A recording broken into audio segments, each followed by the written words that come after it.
to read about plans for a fourth dose of Pfizer in Israel, why should or would we trust the suggestion that a third dose of that same vaccine administered here in the UK rather than in Israel would offer almost total immunity?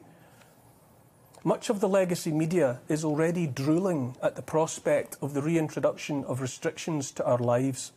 Masks, social distancing and working from home are hotly anticipated by many journalists, like early presents from Santa. Once again, the sword of Damocles is dangled over our heads. Health Secretary Sajid Javid made plain that either the third dose of vaccines is taken up in vast numbers, or some of us shall require another slap. If not enough get vaccinated, it is more likely restrictions will be reintroduced in England, he said.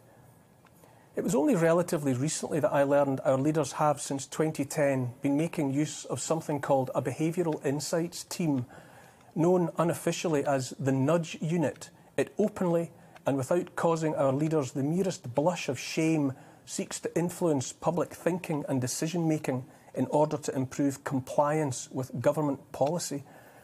A nudge unit, psychology, marketing and social engineering are all exploited by the nudge unit.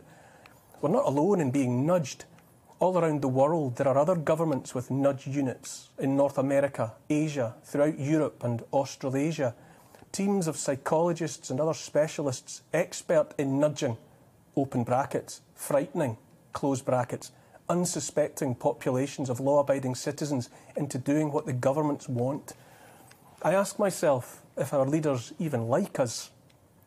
I've said before on this channel that I believe we, the people, are living now in a version of an abusive relationship with our government.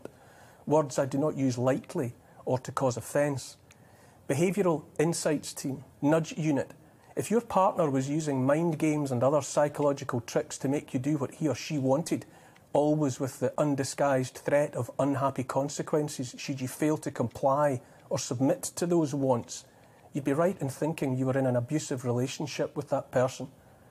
Here's the thing for me. For months, years now, I've been fighting to stay afloat in an ocean of numbers and statistics. They fly in the air like bullets and shells from all sides. It's been like standing in no man's land in the middle of an endless battle. I've mostly stopped reading the numbers and simply remind myself that this all began with 3 weeks to flatten the curve, and yet now we face lives hobbled forevermore.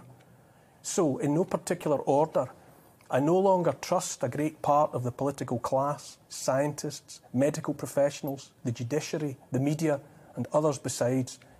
For me now, this